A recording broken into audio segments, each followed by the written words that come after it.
সাইয়্যিদিনা। আমার মুসলমান কেরাম, ভালো মুসলমানদের কিছু গুণ থাকার দরকার কি দরকার না? জুড়ে বলেন। ভালো মুসলমান যারা, প্রকৃত মুসলমান যারা, এরার মধ্যে কিছু গুণ থাকে। আমার আল্লাহ কোরআন শরীফের মধ্যে বর্ণনা করেন রে ভাই, ইন্নামাল মুমিনুনা আল্লাযীনা ইযা যুকিরাল্লাহু ওয়াজিলাত কুলুবুহুম ওয়া ইযা তুলিয়াত আলাইহিম আয়াতুহু যাদাতুহুম ঈমানা ওয়া আলা রাব্বিহিম ইয়াতাওয়াক্কালুন। জোরে বলি আল্লাহু আকবার। আরে জোরে বলি আল্লাহু আকবার।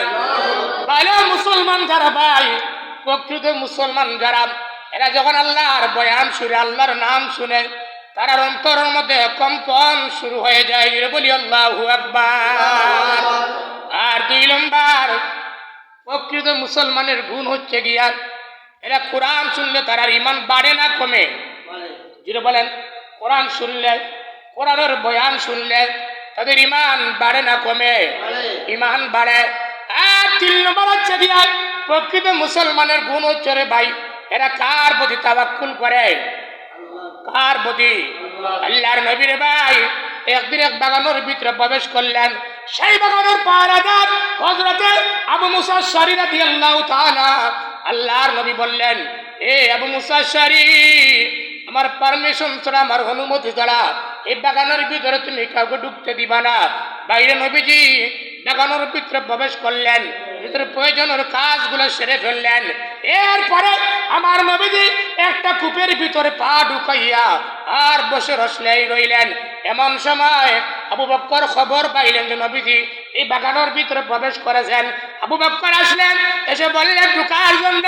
আবু মুসা আশআরী বললেন, হে ভাই আবু বকর, তুমি বাগানের ভিতরে ঢুকার মতো পারমিশন নাই, তবে তুমি বাগানের ভিতরে যদি ঢুকতে হয় নবীজির কাছ থেকে আমি পারমিশন নিয়ে আসি। রাসূলের সাহাবী আবু মুসা আশআরী গিয়ে বললেন, ইয়া রাসূলুল্লাহ, ইয়া হাবিবাল্লাহ, আপনার সাহাবী আবু বকর এসেছেন আপনার সাথে দেখা করার জন্য।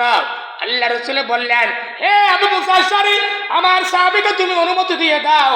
বলবা নবী পারমিশন দিয়েছে, আর একটা সুসংবাদ দিয়ে দিবা, বলে দিবা আমার আবু বকর জান্নাতি জান্নাতি। যেটা বলি সুবহানাল্লাহ। আবু বকর ঢুকলেন। ওই একটা আমল করবেন আপনারা, এই গরমের সময় আসছে, কি আসছে? গরমের সময় আছে। পুকুর পাড়ে যদি বসেন, নদীর কাছে যদি বসেন, পানির কাছে যদি বসেন, আপনার পাশে বসবেন আর আপনার পাটা পানির মধ্যে আপনি ঢুকিয়ে রাখবেন। জোরে বলি সুবহানাল্লাহ। গরমের সিজনে আপনি শুকনার মধ্যে বসে আর পানির মধ্যে পাট সুবাইয়া রাখা, এটা কি সুন্নত? এটা কি সুন্নত? এটা নবী আমল করতেন।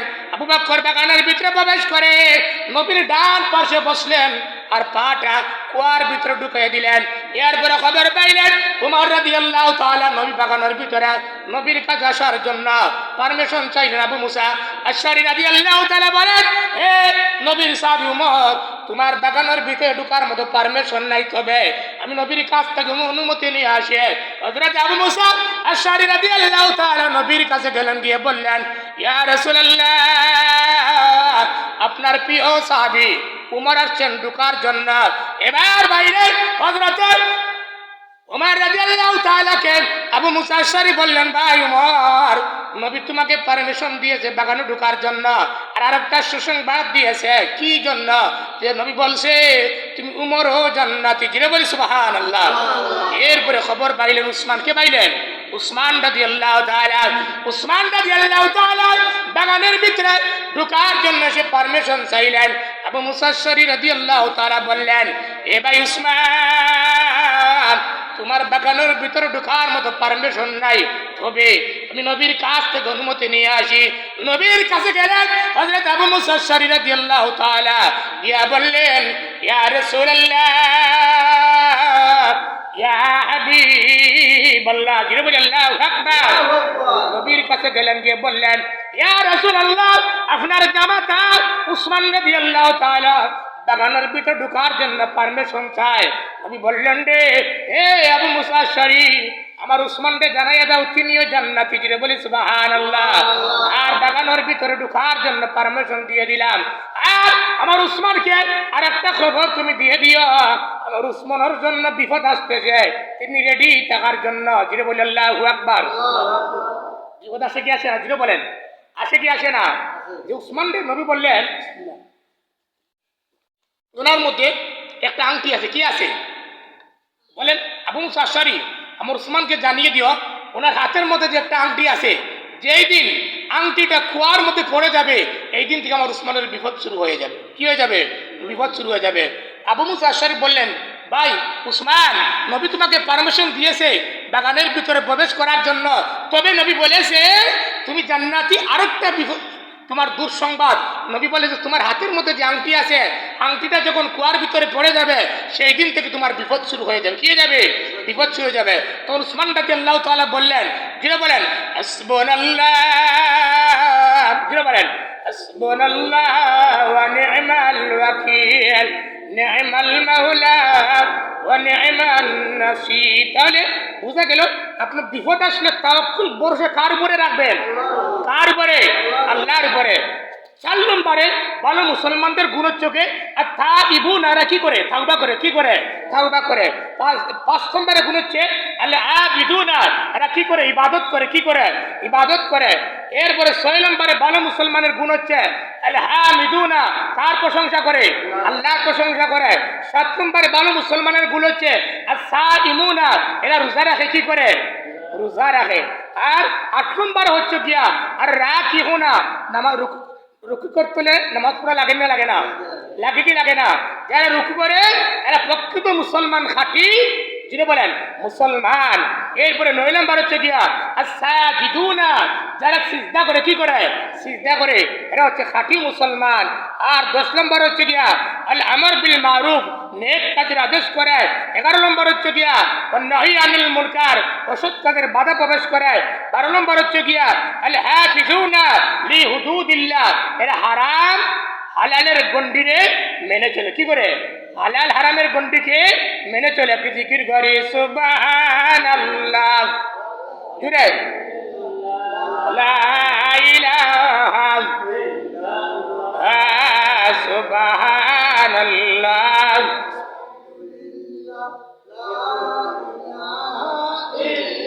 তাহলে ভালো মুসলমানের সংজ্ঞা হচ্ছে আল্লাহ যা ফয়সালা দেয়, দিকে তাকান, আল্লাহ যা ফয়সালা দেয় আল্লাহর ফয়সালার উপরে রাজি থাকাকে কি বলে? এদিকে তাকান, আল্লাহ যা ফয়সালা দেয়, আল্লাহর যে হুকুম আছে আল্লাহর হুকুমের প্রতি আপনি রাজি থাকাকে কি বলে? মুসলমান বলে। তাহলে একটা ঘটনা শুনে, হাদিস শরীফের ঘটনা। হযরতে সাদ বিন আবি ওয়াক্কাস রাদিয়াল্লাহু তাআলা, নবীর একজন বয়োজ্যেষ্ঠ সাহাবী, যখন মদিনা থেকে মক্কার মধ্যে আসলেন, কে? সাদ বিন, জিরা বলেন কে? সাদ বিন আবি ওয়াক্কাস রাদিয়াল্লাহু তাআলা। তখন ভাই ওনার বার্ধক্যজনিত কি জন্য কারণে? ওনার বার্ধক্যজনিত কারণে চোখের আলো শেষ হয়ে গেল। কি করলেন? অন্ধ হয়ে গেলেন। কি হইলেন? অন্ধ হলেন। কেউ বলেন ভাই, আপনার এই গ্রামের মধ্যে যদি একজন আল্লাহর ওলি, একজন আল্লাহর মানুষ আছে, আমরা সবাই তার কাছে দোয়া নেওয়ার জন্য যাই কি যাই না? যাই। সাদ বিন আবি ওয়াক্কাস রাদিয়াল্লাহু তাআলা নবীর সাহাবী, মদিনায় আসলেন, মক্কায় আসলেন মদিনা থেকে। তখন মদিনা মক্কার মানুষ খবর পেয়ে গিয়ে বলে, ভাই সাদ বিন আবি ওয়াক্কাস আমার জন্য দোয়া করেন। তিনি যা দোয়া করে তা কবুল হয়ে যায়। জুড়ে বলি সুবহানাল্লাহ। তিনি যেতে চোখে দেখে না। কি দেখে না? চোখে দেখে না। তখন উনার বাতিজা আব্দুল্লাহ, কি আব্দুল্লাহ, উনি এসে বললেন, চাচা আমাকে আপনি চিনছেন? বলে চিনছি বাবা। তুমি বাতিজা আব্দুল্লাহ? বলে জি আমি বাতিজা আব্দুল্লাহ। বলে চাচা আপনাকে একটা কথা বলি। বলে কি কথা? বলে আপনি মানুষের জন্য দোয়া করেন, যা দোয়া করেন আল্লাহ কবুল করে নেয়। তাহলে আপনি নিজের চোখের জন্য একটু দোয়া করেন না কেন? আপনি তো দোয়া করলে আল্লাহ আপনার চোখের আলোরে ফিরিয়ে দিবে। জুড়ে বলি আল্লাহু আকবার। তখন সাদ বিন আবি ওয়াক্কাস রাদিয়াল্লাহু তাআলা মুস্কি হাসলেন। কি করলেন? জুড়ে বলেন মুস্কি হাসলেন। মুস্কি এসে বললেন, বাতিজা আমার আল্লাহর ফয়সালা হচ্ছে আমার চোখের আলোরে আল্লাহ কেড়ে নিতে। আমার আল্লাহ আমার চোখের আলোকে কেড়ে নিয়ে আমার আল্লাহ আনন্দ বোধ করতেছে। আমার আল্লাহর আনন্দ আমি সাদ বিন আবি ওয়াক্কাস রাদিয়াল্লাহু তাআলা আনন্দিত। জিরে বলি সুবহানাল্লাহ। তাহলে আল্লাহর ফয়সালার প্রতি রাজি থাকবো কি থাকবো না? তাহলে জন্য ভাই আপনার বিপদ আসতে পারে, আপনার মুসিবত আসতে পারে, আপনার অভাব আসতে পারে, কার প্রতি সবর করবেন? আল্লাহর প্রতি। কার প্রতি? আল্লাহর প্রতি সবর করবেন। যারা প্রকৃতপক্ষে ভাই দেখেন, আপনাকে যদি আল্লাহ মায়া করে, আল্লাহ আপনাকে বিভিন্নভাবে পরীক্ষার মধ্যে সম্মুখীন করবে। কথাটা ঠিক না বেঠিক ভাই? হ্যাঁ, ইউসুফ আলাইহিস সালাম আপনারা নাম শুনেন কি শুনেন নাই? যিনি বলেন নাম শুনেন কি শুনেন নাই? ইউসুফের ভাইয়েরা ইউসুফকে যখন কি মধ্যে কুয়ার মধ্যে নিক্ষেপ করে দিলেন, তিনি কার উপরে ভরসা রাখলেন? আল্লাহর উপরে। একটা ঘটনা আপনারা শুনেন যে ইউসুফ আলাইহিস সালামের ভাইয়েরা 10 ভাই যখন এই রাস্তার দিকে যাচ্ছে, এদিকে তাকান, রাস্তার দিকে যাচ্ছে, তখন এক ভাই বলে এই রাস্তা থেকে আমরা যে চলে যাচ্ছি, আমাদের মনে হয় এই রাস্তার দিকে আমরা যাওয়ার আগে মনে হয় একটা গাভী গেছে। কি গেছে? একটা গাভী গেছে। আরেকজন বলে ভাই রাস্তার মধ্যে আমরা যাওয়ার আগে গাভী গেছে, তবে আমার মনে হয় একটা গাভী গেছে, তো আমার মনে হয় গাভীটার এক চুপ খানা, এক চুপ কি খানা। আরেক ভাই বলে ভাই গাভীটা খানা ঠিক আছে, তবে আমার মনে হয় গাভীটা মনে হয় 7-8 মাসের গাভ হতে পারে। কি হতে পারে? গাভ হতে পারে। এমন সময় এই গ্রামের একজন মানুষ, তার গাভী চুরি হয়েছে, কিন্তু দেখে একজনে বলে কি গাভীটা এক চুপ খানা, আরেকজন বলে এটা গাভী কিন্তু বলদ না, কি এটা গাভী। আরেকজনে বলে এটা 7-8 মাসের কি হবে? গাভ হবে। মালিকে মনে করে চুর তো আমার সামনে, কি চুর সামনে, তাহলে এরা কেমনে জানে আমার গাভী 7-8 মাসের, এক চুপ খানা, আবার 7-8 মাসের গাভ আছে, কেমনে জানে? ওরা আটকাইলে বলো তোমরা আমার গাভী চুরি করেছ। বলে আমরা তো গাভী চুরি করি নাই। বলে তাহলে তোমরা কেমনে বুঝলা এই রাস্তা থেকে গাভী গেছে? গাভী না গিয়ে বলদ তো যেতে পারে, যায় পারে কি পারে না? বলদও যেতে পারে, তাহলে তোমরা কেমনে বুঝলা? বলে অনুমান করে বলছি। বলে না, অনুমান তো হয় না, তোমরা একবার হুবহু আমার গাভীর বর্ণনা দিয়ে দিছ। বাদশার কাছে নিয়ে গেলেন। বাদশাহ বললেন তোমরা কেমনে বুঝছো গাভীটা চুরি হয়েছে? বলে আমরা তো চুরি করি নাই, আমরা পয়গম্বর ইয়াকুব আলাইহিস সালামের আমরা আওলাদ। যিনি বলি সুবহানাল্লাহ। তাহলে ভাই মেহমানদারি করা কার সুন্নত? যিনি বলে নবীর সুন্নত। কার সুন্নত? নবীর সুন্নত। তখন বাদশাহ বলল রে এরা তো যেহেতু মেহমান, কার আওলাদ? নবীর আওলাদ, এদের থেকে মেহমানদারি করার দরকার। এখন খাবারের জন্য রুটি দিল, খাবারের মধ্যে রুটি খায়, আর এর 10 ভাইয়ের মধ্যে একজন বলে রে আমরা যে রুটি খাচ্ছি, যে মহিলা এই রুটিটা তৈরি করেছে এটার শারীরিক সমস্যা আছে। কি আছে? শারীরিক মাসের বেমার যেটা আছে এই সমস্যা আছে। বাদশাহ মনে মনে ভাবলো রে এটা কেমনে জানে, সত্য না মিথ্যা? খবর নিল তার দাসীর কাছে, দাসের কি শারীরিক সমস্যা? তখন দেখা যায় ঠিক দাসের শারীরিক সমস্যা। এরপরে জিজ্ঞেস করে ওরা রুটি খায়ের বলে আরেক ভাই বলে রে আমরা যে রাজ্যের মধ্যে আসছি, মেহমানদারি হচ্ছি, এ রাজ্যের বাদশার জন্মর সমস্যা। কিসের সমস্যা? জন্মর সমস্যা। বাদশার খানের মধ্যে চলে গেছে। বাদশাহ বলল আগে গাভীর বিচার হবে পরে, আগে আমার জন্মের সমস্যা, আর রুটি যে বানাইছে তার শারীরিক বেমার চলতেছে, ওরা কেমনে বুঝলো? জিজ্ঞেস করলো আগে গাভীর বিচার পর, আগে বলো তোমরা এই যে রুটি খাবার সময় বললা তোমরা যে রুটি বানাইছে তার শারীরিক ব্যায়াম চলতেছে, কেমনে বুঝা? বলে বুঝো না, সমস্ত রুটিগুলা ভালো করে বাজা হয়েছে, কিন্তু রুটির মধ্যখানে একটু কাঁচা দেখা যায়। কাঁচা দেখে আমরা অনুমান করছি যে রুটিটা বানাইছে তার মধ্যে ব্যায়াম চলতেছে। তোমরা আশ্চর্য জ্ঞানটা তোমাদের। এরপরে বলল তোমরা কেমনে বুঝলা আমার জন্মের মধ্যে সমস্যা?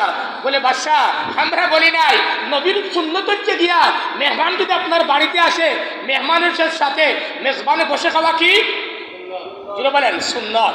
যেমন একটা ঘটনা, আবু হানিফা রহমতুল্লাহ আলাইহি একদিন তার অন্য মাযহাবের ইমাম সহ ছাত্রদেরকে কি করছেন হাদিসের বয়ান দিচ্ছেন। এমন সময় কিছু ছেলেরা বল খেলতেছে, বল ছোটর সাথে আবু হানিফার সামনে গিয়ে পড়ে গেছে। এখন সবাই ছাত্র বলে রে এত বড় একজন ইমাম আল্লাহওয়ালা, তার সামনে আমাদের লঙ্গিটা উপর করে বাঁধা, কেমনি কি তার সঙ্গে বলটা আনতাম? একটা বলে ধর আমি নিয়ে আসবো। লঙ্গিটারে ভালো করে উপর দিকে বাঁধছে, বাঁধে গিয়ে আবু হানিফার সামনে থেকে বলটা আনছে বেয়াদবের মতো। আবু হানিফা বললেন এই তোমরা কি বুঝো না, এই যে ছেলেটা বল আমার সামনে থেকে নিছে তার জন্মের সমস্যা। বাকি মযহবের ইমাম অন্যান্যরা বলল আপনি কেমনে বুঝলেন তার জন্মের সমস্যা? বলে জন্মের সমস্যা যদি না হতো তাহলে আমি একজন আলিম আমার সাথে বেয়াদবি করতে পারতো না। কার সাথে? আমার সাথে বেয়াদবি করতে পারতো না। যারাই জন্মের সমস্যা এরা নবীর সাথে উলামায়ে কেরামের সাথে এরা কি করে? বেয়াদবি করে। এখন বলল বাদশাহ আমার জন্মের মধ্যে সমস্যা তোমরা কেমনে বুঝলা? বলে তোমার জন্ম যদি সমস্যা না হতো তাহলে তুমি আমরার সঙ্গে মেজবান, তুমি আমরার সাথে খাবার খাইতা, তুমি নবীর সুন্নত পালন করো নাই, তাহলে বোঝা গেল তোমার জন্মের সমস্যা। বলে আশ্চর্য বিষয়, কিন্তু বাচ্চার জন্মের সমস্যা, এটা বাচ্চায় কি করে, এটা জানে তার জন্মের সমস্যা। এরপরে বলল তোমরা আরেকটা বিচার, তোমরা যে বললা এই রাস্তা দিয়ে একটা গাভী গেছে, গাভী না গিয়ে রাস্তার দিকে তো বলদও যেতে পারে, পারে কি পারে না, বলদও যেতে, তোমরা কেমনে বুঝলা? বলে বাদশাহ যাহাবো না। ভাই আরেকটা করেন আপনাদেরকে বলি, ইমাম আবু হানিফারে একদিন একজনে প্রশ্ন করলো, বলেন ভাই যে দুপুরবেলা খাওয়ার পরে আমি যদি রুমের মধ্যে ঘুমাই, দুপুরবেলা খাবার খেয়ে একটু বিশ্রাম নেওয়া কি সুন্নতের, বিশ্রাম নেওয়া কি সুন্নত? আবু হানিফা দুপুরের খাবার খেয়ে রুমের মধ্যে একটু ঘুমাইছেন, একজন দরজার মধ্যে ডাক দিলে সালাম করে বলে হুজুর একটু ঘুম থেকে উঠেন। আবু হানিফা ঘুম থেকে উঠলেন, বলে ভাই কি? বলে একটা মশলা জিজ্ঞেস করবো। বলে কি মশলা? হ্যাঁ ভাই ভুলে গেছি। কি ভুলে গেছি? বলে ঠিক আছে আপনি স্মরণে বলে আপনার আবার আসেন। কিছুক্ষণ পরে আবু হানিফা আবার ঘুমাইছেন, আবার এই দরজার মধ্যে করাঘাত করে বলে হুজুর আপনার দরজাটা একটু খুলেন। বলে কি জন্য? বলে আপনার একটু মশলা জিজ্ঞেস করবো। বলে বলো মশলা। আমি ভুলে গেছি। রাগ উঠে কি উঠে না? বললেন রাগ উঠবে কি উঠবে না? তৃতীয়বার আবার দরজার মধ্যে করাঘাত করতে, বলে হুজুর দরজাটা একটু খুলেন। দরজা খুলছেন, বলে কি মশলা? বলে হুজুর আমি তো আবারও ভুলে গেছি। আপনি বলেন আমি ইমামকে যদি জিজ্ঞেস করায় তাহলে রাগ উঠবে কি উঠবে না? রাগ উঠবে না উঠবে না? কিন্তু আপনি কত রাগ করে নাই। চতুর্থবার আবার যখন জিজ্ঞেস করলেন হুজুর, আবার দরজার মধ্যে করাঘাত করছে, হুজুর দরজা খুললে আবু হানিফা বলে কি? বলে হুজুর আমার এখন প্রশ্নটা স্মরণ হয়ে গেছে। বলে কি প্রশ্ন? বলে পায়খানা, আপনি আমি যে পায়খানা কি করি, ত্যাগ করি, আপনি বলেন পায়খানা এটা টক না মিষ্টি? এটা কি প্রশ্ন হলো? জুড়ে বলে এটা কি প্রশ্ন হলো? আচ্ছা বলেন আমাদেরকে যদি জিজ্ঞেস করে, আমরা তো এমন চোপাটাঘাত করতাম যাতে বৈশাখের শেষ হওয়া পর্যন্ত আর কানে না শুনে। কথাটা ঠিক না বেটে? আবু হানিফার প্রশ্ন জিজ্ঞেস করে, কি মশলা জিজ্ঞেস করে আবু হানিফা, পায়খানা টক না মিষ্টি? আচ্ছা বলেন। আবু হানিফা মুস্কি আসলেন, বলেন ভাই পায়খানা যখন এটা ভিজা থাকে, ভিজা থাকে যখন পায়খানাটা এটা মিষ্টি থাকে, আর যখন শুকিয়ে যায় এটা টক হয়ে যায়। এখন বলে আবু হানিফা পায়খানা ভিজা থাকলে এটা মিষ্টি থাকে, আর শুকিয়ে গেলে এটা টক হয়, আপনি কি পায়খানা খেয়ে টেস্ট করছেন? বলেন রাগ উঠবে কি উঠবে না? যদি বলেন রাগ উঠবে কি উঠবে না? আমার আলোচনা হচ্ছে ভালো মুসলমানের, প্রকৃত মুসলমানের গুণ। আবু হানিফা কেমন ধরনের মুসলমান? জিজ্ঞেস করলো হুজুর আপনি যে বললেন পায়খানা টক হয় তখন যখন পায়খানা শুকিয়ে যায়, দেখবেন ওই পরীক্ষা করে পায়খানা তখন কি থাকে, ভিজা থাকে, এটার মধ্যে মাছি বসে কি বসে না? আর শুকানোর পরে কি মাছি বসে? বসে না। জিজ্ঞেস করলেন আপনি কেমনে বুঝলেন? আপনি খেয়ে দেখছেন? বলে না, আপনি খেয়ে অনুমান করা যায় পায়খানা যখন ভিজা থাকে এটা মিষ্টি থাকে, আর শুকিয়ে যায় তখন এটা টক হয়ে যায়, এটার মধ্যে আর মাছি বসে না। এবার বাদশা জিজ্ঞেস করলো এ পয়গম্বর ইয়াকুবের 10 ছেলেরে, তোমরা যে বললা এই রাস্তা দিয়ে একটা গাভী গেছে, গাভী না গিয়ে বলদ তো যেতে পারে, তা তোমরা কেমনে বুঝলা?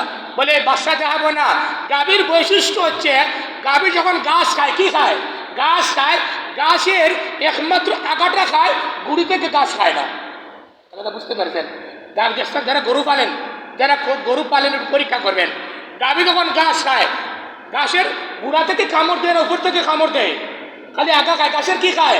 আগা খায়। বলে বাদশা দেখাবো না, এটা যদি বলদও হতো তাহলে ঘাসের গুড়া থেকে কামড় দিয়ে ঘাস খাইতো, কিন্তু এটা দেখা কিন্তু ঘাসটা খালি আগা খেয়েছে, তাহলে আমরা বুঝতে পারলাম এটা বলদ না গাভী। এটা কি? আশ্চর্য জ্ঞান রে তোমাদের। 2 নম্বরে বলে গাভীটা কানা তোমরা কেমনে বুঝলে? বলে বাদশা দেখাবো না, গাভী এক সাইডের ঘাস খাইলো আরেক সাইডের ঘাস খায় নাই, তো বোঝা গেল গাভীর এক চোখ কি কানা। তাহলে গাভী যেন 7-8 মাসের গাভ হয়েছে, তোমরা কেমনে বুঝলা? বলে বাদশা যাবো না, আমরা বুঝলাম এই কারণে গাভী যখন হারছে তার সামনের দুনো পায়ের চেয়ে পিছনের দুনো পা মাটির দিকে একটু বেশি ধাবিত হয়েছে, এর জন্য বুঝলাম গাভীটা হয়তো 7 থেকে 8 মাসের গাভ হতে পারে। কি হতে পারে? গাভ হতে পারে। তাহলে ভাই প্রকৃত মুসলমান যারা, কি যারা প্রকৃত মুসলমান যারা, এরা পুরস্কার হচ্ছে গিয়া প্রকৃত মুসলমান যখন মারা যাবে তার মারা যেতে দেরি হবে, আল্লাহ তো জান্নাতে যেতে দেরি হবে না। যেমন তার দলিল হচ্ছে গিয়া আম্মাজান আয়েশা পুস্তক বলেন ইয়া রাসূলুল্লাহ, মুসলমান মারা যাবে আবার গুনাহগার মারা যাবে, কাফিরের সখরাত হবে আবার মুসলমানের সখরাত হবে, তাহলে মুসলমানের আর কাফিরের মধ্যে পার্থক্য রইল কোথায়? আল্লাহ হাবিব বলেন আয়েশা, মুসলমান যখন মারা যায়, আল্লাহওয়ালা যখন মারা যায়, তার মারা যাওয়ার পরে তার সখরাত অতিক্রম করার পরে আল্লাহ জিবরাইলের মাধ্যমে আল্লাহর পক্ষ থেকে সালাম দিয়ে এই মৃত বান্দা বান্দির কাছে জিব্রাইল আসে, এসে বলে, ও মুসলমান, তুমি সকরাতুল মৌতের ঘাট অতিক্রম করেছ, আমার আল্লাহ তোমাকে সালাম দিয়ে পাঠিয়েছে। যিনি বলে সুবহানাল্লাহ। আচ্ছা বলেন ভাই, আল্লাহর সালাম পাওয়ার পরে আমাদের দুনিয়ার জমিনে কোনো মানুষের আনন্দ আর কি বেজার থাকার কথা? বেজার থাকার কথা না। মানে প্রকৃত মুসলমান যারা হবে এরা মরতে দেরি হবে